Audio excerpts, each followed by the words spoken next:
Bismillahirrahmanirrahim. Em nome de Alá, o Misericordioso, o Misericordiador.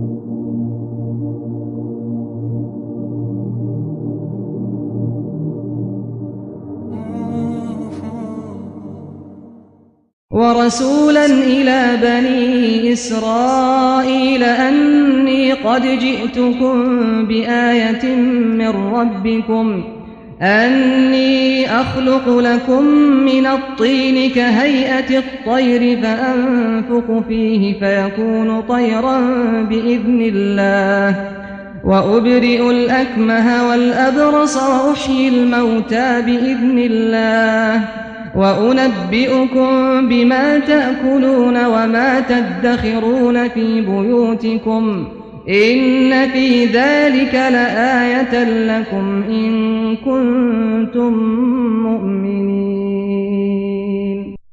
E falo-á mensageiro para os filhos de Israel, aos quais dirá: Cheguei-vos com um sinal de vosso Senhor, eu vos criarei do barro uma figura igual ao pássaro, e nela soprarei e será pássaro com a permissão de Alá. E curarei o cego de nascença, o leproso, e darei a vida aos mortos com a permissão de Alá. E informar-vos-ei do que comeis e do que entesourareis em vossas casas. Por certo há nisso um sinal para vós, se sois crentes. ومصدقا لما بين يدي من التوراة ولأحل لكم بعض الذي حرم عليكم وجئتكم بآية من ربكم فاتقوا الله وأطيعون. E cheguei-vos para confirmar o que havia antes de mim, a Torá, e para tornar lícito para vós algo do que vos era proibido. E cheguei-vos com o sinal de vosso Senhor, então temei Alá e obedecei-me.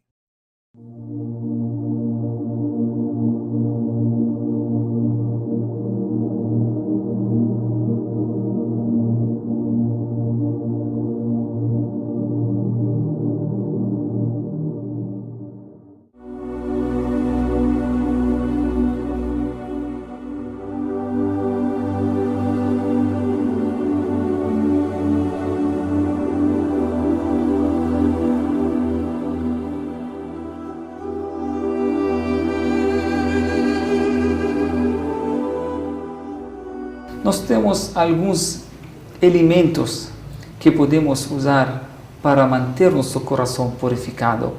A recordação de Deus é um alimento que podemos usar para manter nosso coração limpo.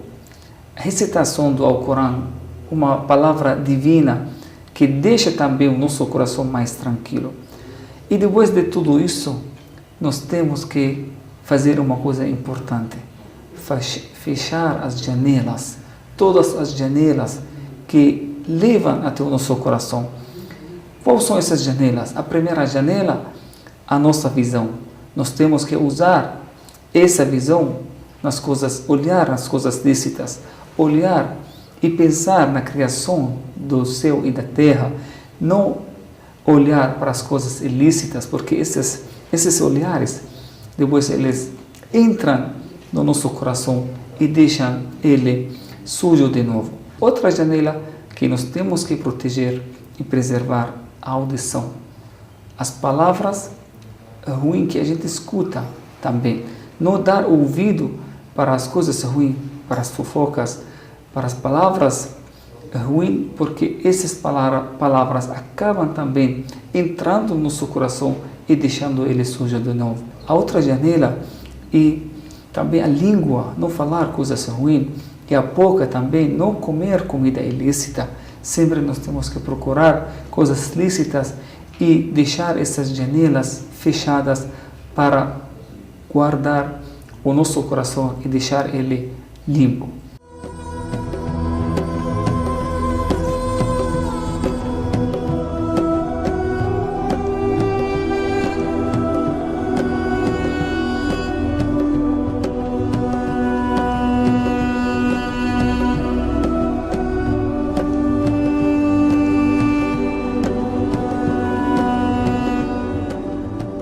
no que consiste o arrependimento?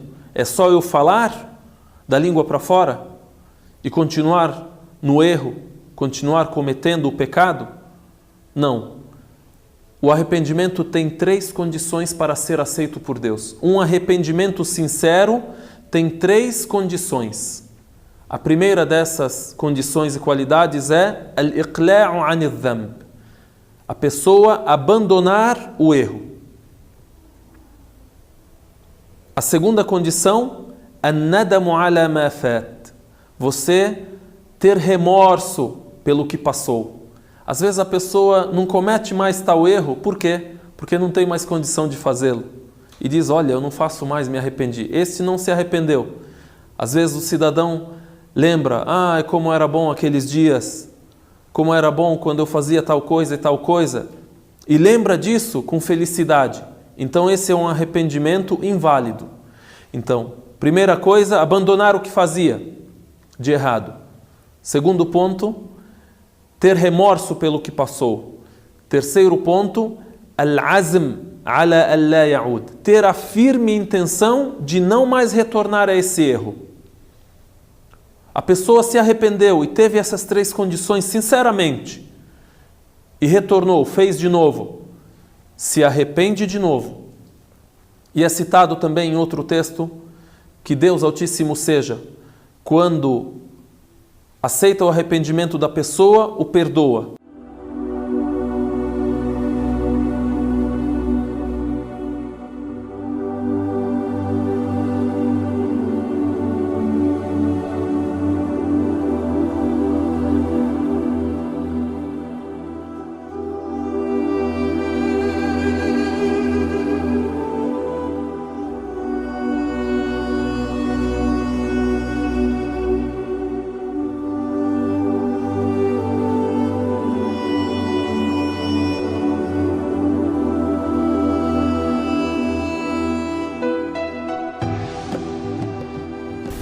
Quantos seguidores, quantos fiéis hoje vivem iluminados nas orientações do nosso profeta Abraão?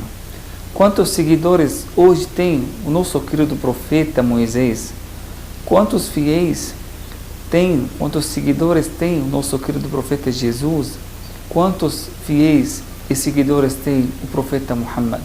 Qual o segredo desses profetas viver eternamente na vida das pessoas?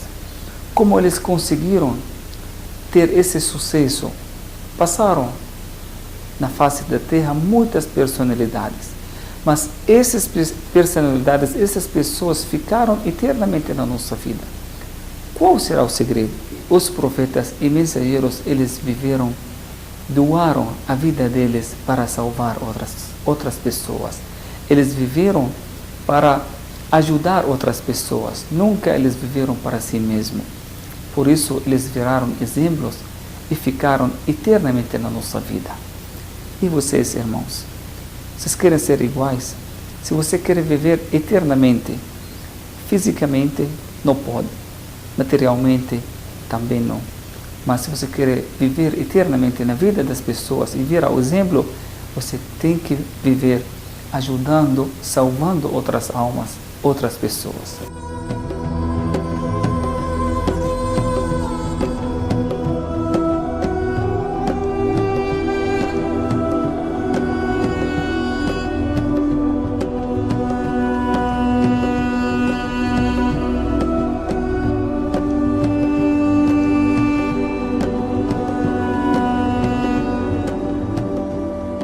Falar da morte não é falar sobre tristeza ou deixar de viver, é falar sobre vida. Para exemplificar mais ainda isso e esclarecer bem este fato, vamos ler um só versículo do Alcorão, entre vários, que citam a felicidade de quem se preparou para a morte e durante a sua morte viu a agradável situação que Deus preparou para ele.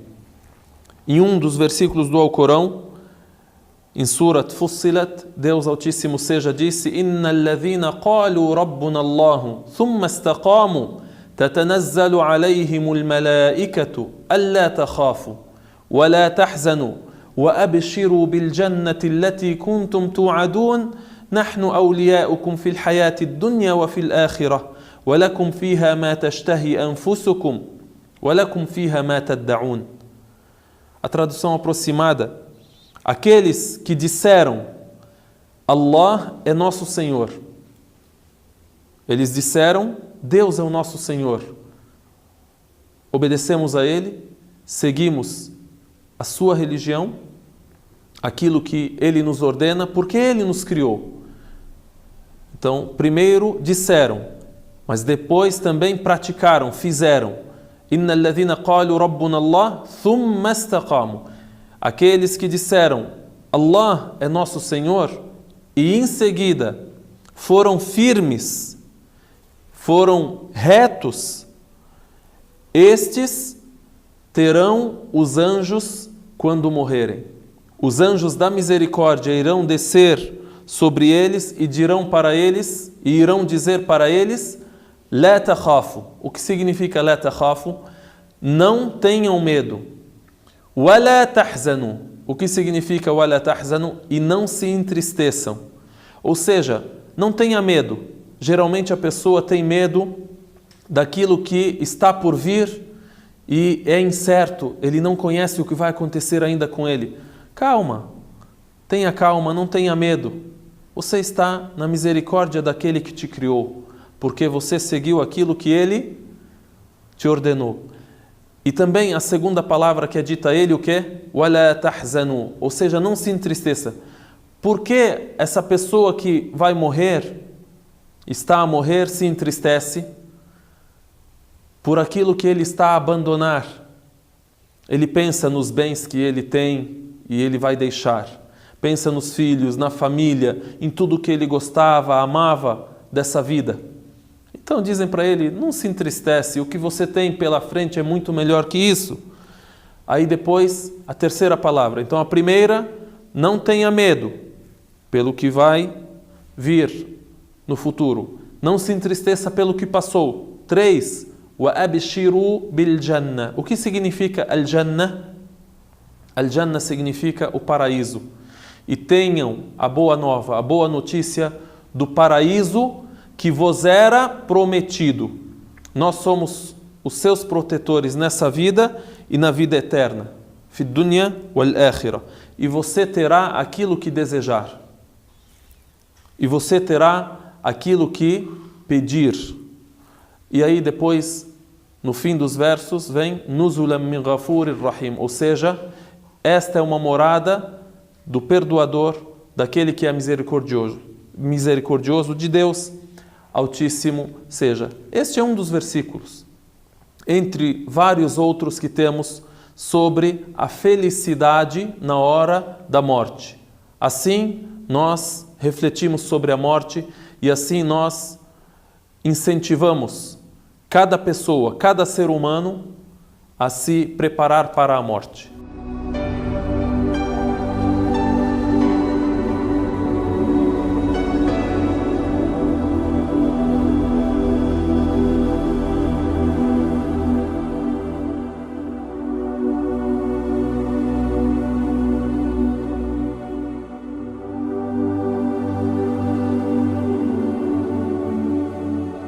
Claro que o Alcorão, para ter sua validade religiosa e seu valor espiritual, ele foi, como foi revelado em árabe, permanece no idioma árabe.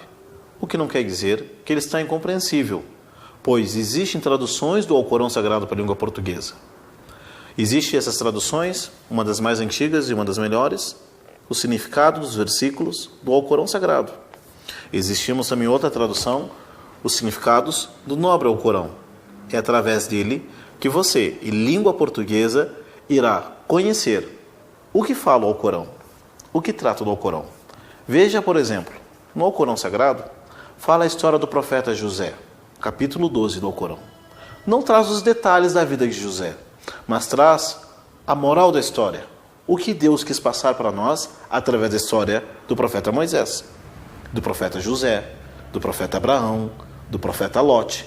O Alcorão trata de assuntos sobre paraíso, inferno, julgamento, dia do juízo final.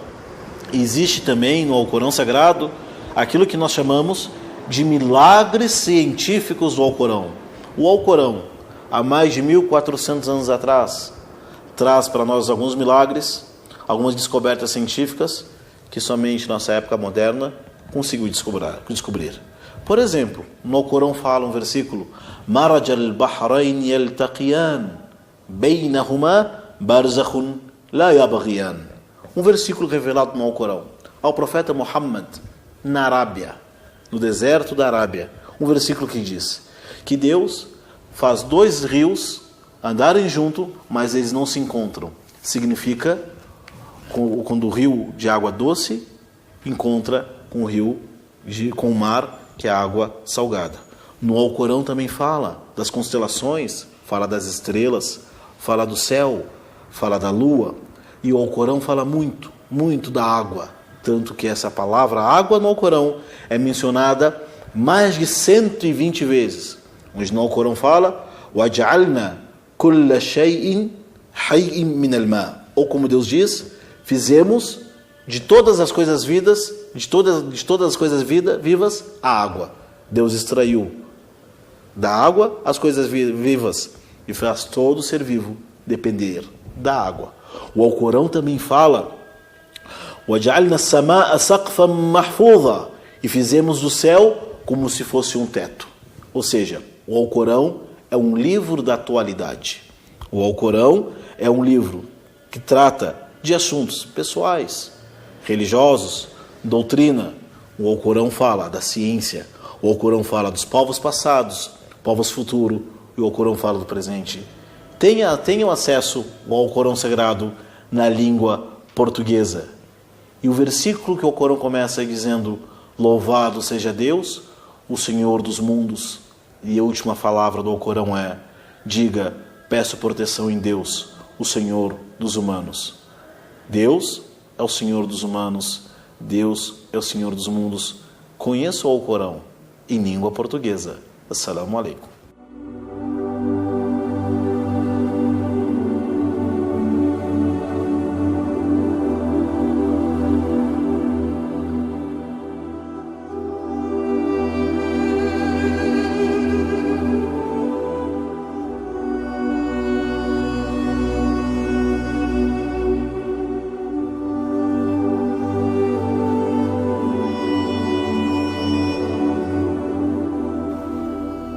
A primeira resposta para essa pergunta é: para eu ter a plena fé e convicção de que Muhammad é um mensageiro de Deus. Lendo a história dele, lendo como ele cresceu, como ele nasceu, como ele cresceu, o que os textos bíblicos falavam dele e profetizavam sobre ele antes mesmo do seu nascimento, lendo sobre a sua profecia, como ele disse receber essa profecia. Assim, o muçulmano tem a plena convicção de que ele é um verdadeiro mensageiro. A segunda resposta: por que eu estudo a biografia do profeta Muhammad? Que a paz de Deus esteja com ele. Para que ler sobre a biografia dele, saber como ele viveu, o que ele fez, o que aconteceu durante a sua vida, como ele era? Tudo isso abrange a biografia. Então, a segunda resposta é para tomá-lo como exemplo, para ter nele, na pessoa de Muhammad, a paz de Deus esteja com ele, um exemplo. Então, não é simples história, contar uma historinha, não. O muçulmano, ele lê no Alcorão exatamente: لَقَدْ كَانَ لَكُمْ فِي رَسُولِ اللَّهِ أُسْوَةٌ حَسَنَةٌ لِمَنْ كَانَ يَرْجُو اللَّهَ وَالْيَوْمَ الْآخِرَ وَذَكَرَ اللَّهَ كَثِيرًا. O significado aproximado do verso do Alcorão Sagrado que lemos, Sura 33, versículo 21: há para vós, no mensageiro de Deus, belo exemplo para aquele que espera se encontrar com Deus e espera a derradeira vida. Então, há no mensageiro de Deus um belo exemplo para aquele que almeja a Deus, almeja a derradeira vida, a vida eterna, e lembra a miúde de Deus Altíssimo seja, lembra bastante de Deus. Então, o seu bom exemplo para isso, para você almejar a Deus, a vida eterna, e também lembrar de Deus, adorar a Deus de maneira verdadeira e correta, o seu bom exemplo, quem é? O mensageiro que Deus enviou, que é um ser humano que foi enviado como exemplo.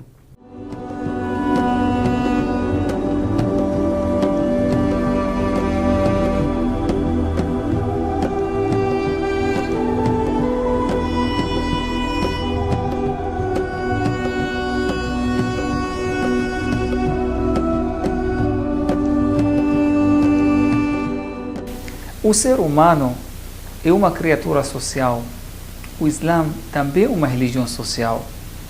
Todas as adorações que Deus estabeleceu para o ser humano têm, além de ter um objetivo de fortalecer a nossa ligação com o nosso Criador, mas também tem outro objetivo social, que é fortalecer a nossa ligação com nossos irmãos, com outros seres humanos.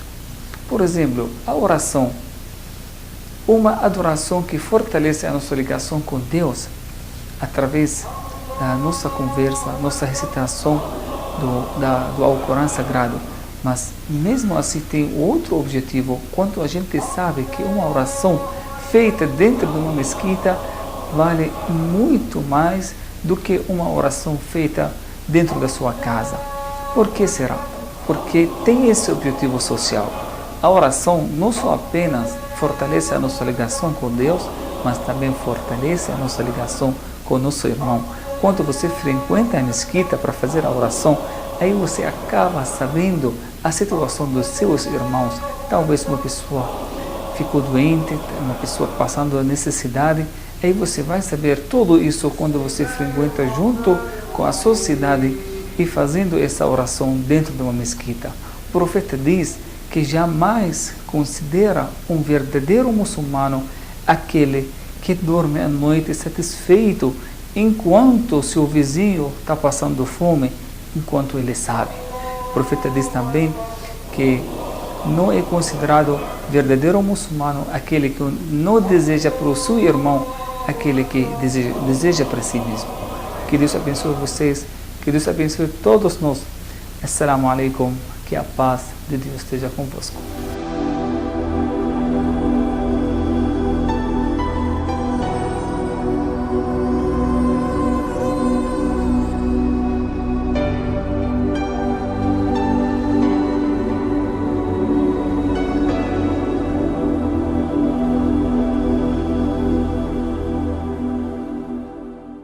Quem encobrir a falha de seu irmão nessa vida terrena, Deus vai encobrir a falha dele no dia do juízo final. E quem é que não tem falha? Ixi. E quem é que não tem aquele arquivo morto lá escondido? Tu deleta, mas aparece depois. Todo mundo tem. Ninguém é santo. Mas ninguém é diabo também. Não é. Quem descobre aquilo? A pessoa cometeu falha, encobre. Não tem que falar para todo mundo.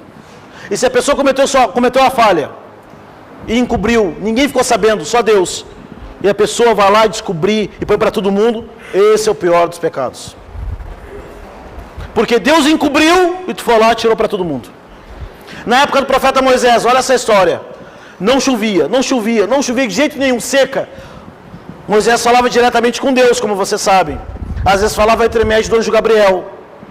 Mas naquele dia, o anjo disse: reúne todo o seu povo e pede para Deus. Todo o povo de Moisés pediu para Deus: ó Senhor, ó Senhor, ó Senhor, a chuva, os animais estão morrendo, as crianças estão sofrendo. Deus disse: ó Moisés, tem alguém no meio de vocês aí que até hoje está cometendo os mesmos pecados. Ontem de noite estavam chorando, rezando, ele estava pensando, já estava cometendo pecado. Só vou atender quando quem comete o pecado se arrependerem.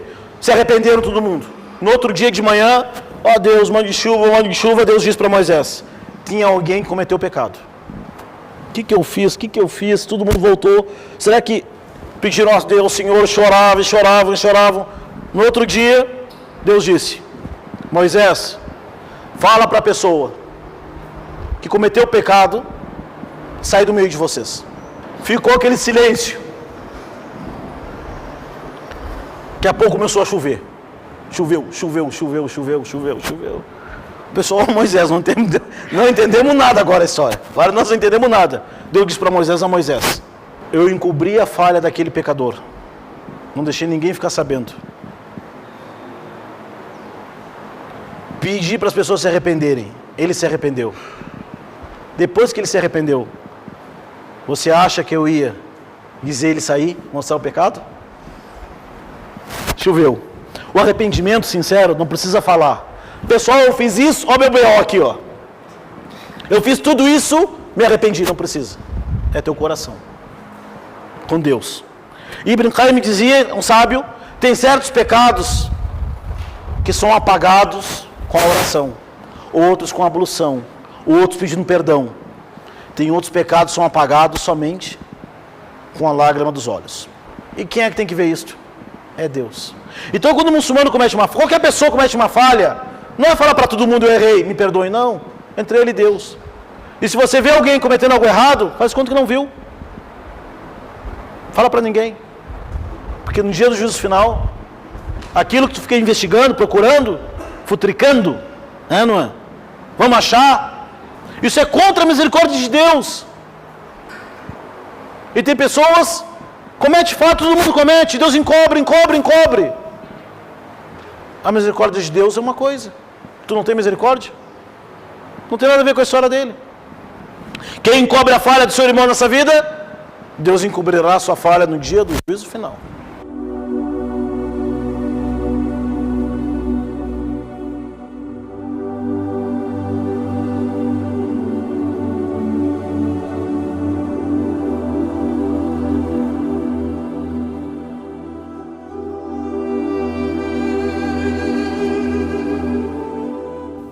A vida terrena é uma ilusão.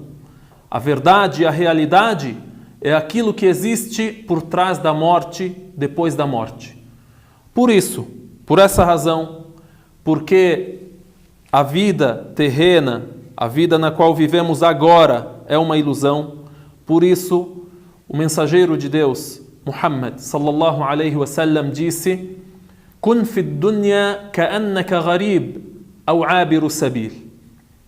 Kun fi dunya ka'annaka gharibun aw 'abiru sabil. Se nesta vida terrena como um viajante ou uma pessoa que está de passagem. Imagine uma pessoa em viagem, esta viagem é longa, e ela descansa um pouco debaixo de uma árvore. A sua estadia nessa vida aqui é este espaço de tempo, neste seu descanso apenas. Nada mais que isso. E o companheiro do profeta Muhammad sallallahu alaihi wasallam que relatou este dito dele, que é Ibn Umar, ele ainda completava. Ele completou com mais um conselho. Ele disse: "Idha amsayta fala tantadhir as-sabah." Se você anoitecer, não espera que você vá amanhecer. "Wa idha asbahta fala tantadhir al-masa." E se você amanhecer, não espera que você irá anoitecer. Pode ser que esta seja a sua última noite ou a sua última manhã.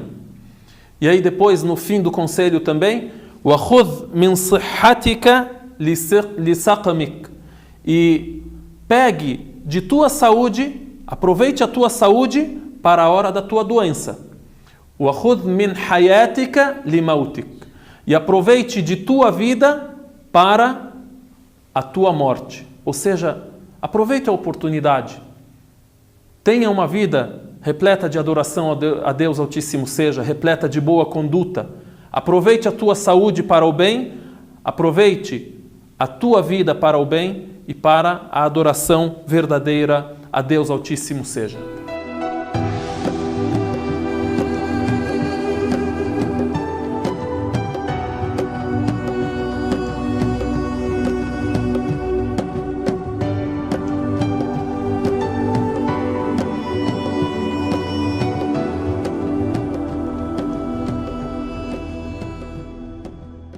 Os sábios dizem que o ser humano é dividido por 3 partes. A primeira parte é a mente, a segunda parte é o corpo e a terceira parte o coração. O alimento da mente, o conhecimento. O alimento do coração é o amor. O alimento do corpo, a comida e a bebida. Então, o alimento da nossa mente, o conhecimento. Nós temos que adquirir conhecimento para alimentar a nossa mente.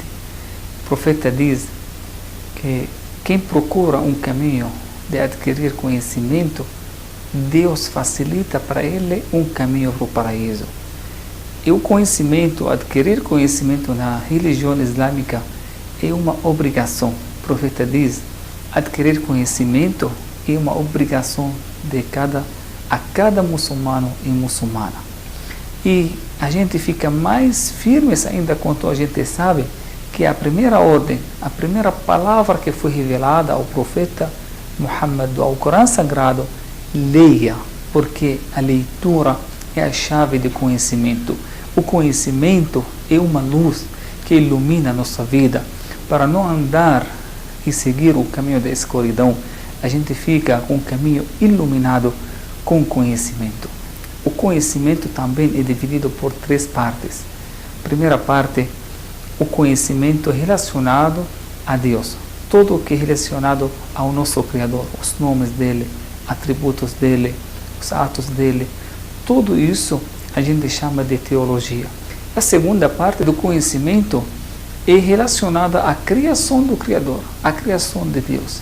Então, também um conhecimento religioso. Aqui entra todos os conhecimentos, a física, a química, a matemática, geografia, tudo isso um conhecimento religioso, porque trata a criação do Criador. Não existe separação no conhecimento entre religioso e não religioso. Todo é considerado religioso, porque o relacionado com Deus ou na criação de Deus, e a terceira parte relacionado às palavras de Deus, com o texto sagrado. Então, tudo, na verdade, relacionado a Deus. Então, todo conhecimento é religioso, todo conhecimento nos leva até o Criador.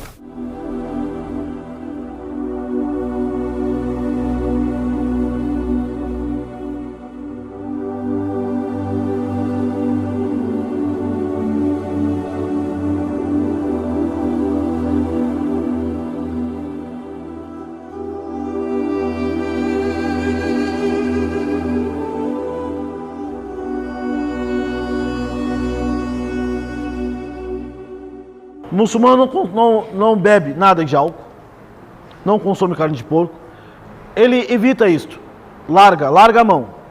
Porque se vai medir, qual é o benefício que traz isso para a vida religiosa, espiritual e para a vida do ser humano, a bebida? Se converteu ao Islã, já acreditou que Deus é o único, Muhammad é seu mensageiro, a verdade contida no Alcorão, eu acreditei nisso, eu sei que Deus disse, não beba. Então a pessoa não bebe. Na época do profeta Muhammad, muitas pessoas bebiam muito. Foi revelada a proibição da bebida alcoólica. Veio uma pessoa dizendo, em Medina, ó povo, desceu agora um versículo dizendo que é proibida a bebida alcoólica. Aquelas pessoas pegaram seus jarros de bebida, jogaram todo no chão. Então, quando aquilo que Deus disse que não é para fazer, nós acreditamos em Deus. Que Deus só proíbe algo sabendo que aquilo é um malefício para nós. Então a bebida, a pessoa ela se afasta. Agora, oração, outras regras religiosas, ela vai fazendo aos poucos. Mas as proibições cortam o mal já ali do começo. Esse é o principal. Pela raiz. Não fica assim protelando, depois eu me converti ao Islã, depois eu vou parar de beber. Porém, isso é importante entender. Se a pessoa se converteu ao Islã, ela não pode beber mais. Se bebeu, cometeu pecado. Mas se ela quer ser muçulmana de verdade, não será a bebida que vai impedir ela. Ela vai se converter ao Islã. E se ela beber, cometeu um pecado. Não é o beber que vai tirar ela do Islã, enquanto ela saber que aquilo é pecado. Então a pessoa tem que saber. Deus proibiu o consumo de bebidas alcoólicas. Está acabado. Se for num médico, o médico dizer, olha, se você beber, não você, mas se alguém beber, tá? Vai aumentar uma doença, vai te dar um AVC. A pessoa vai querer beber depois? Não. Não. Então Deus disse não é para beber. Ó Deus, tu disse? Ó Deus, sabe o que é melhor para mim? Então tá bom, não bebe. O cigarro não impede de você ser muçulmano. E mesmo que você se converter e fumar, não deixa de ser muçulmano. Porque o vício do tabaco, do cigarro, se fosse fácil largar, não existiria fumantes. Não é fácil. Diante de outras coisas, seu menos. Não vamos dizer para você, olha, agora para você se converter ao Islã, tem que largar o cigarro na hora. Não é fácil largar. Se converte ao Islã, aceita o Islã, vai aprendendo, a fé vai tomando coração, chega um ponto que a pessoa vai acordar, não quero mais fumar.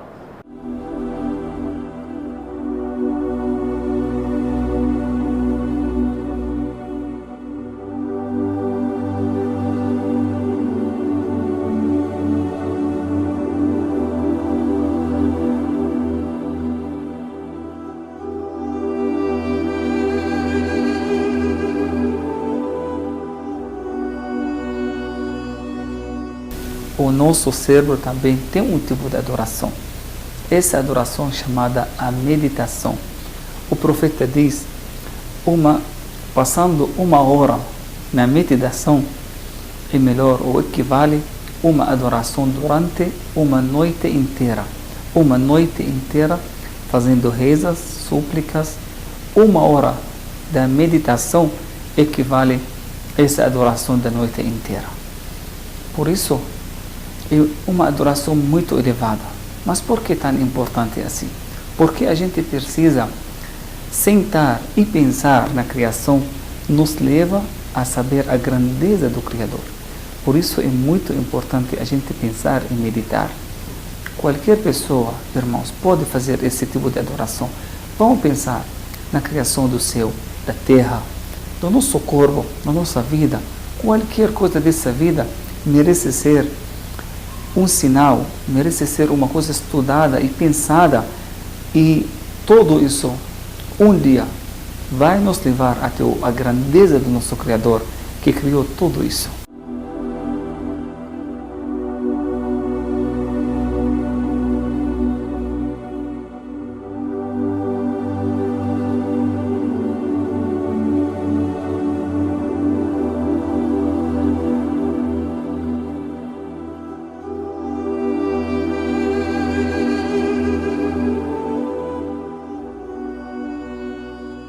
O Islã como doutrina é uma coisa, e agora os povos, os países e as culturas muçulmanas outra. Muitas tiveram influências islâmicas, da doutrina islâmica, e outras não. São parte da cultura, de costumes e tradições. Isso também é uma prova que o Islã não se expandiu pela espada, mas o Islã onde entrou, onde conquistou os corações, não mudou a cultura dos povos locais. Vemos, por exemplo, a Indonésia. A Indonésia é a maior população muçulmana do mundo.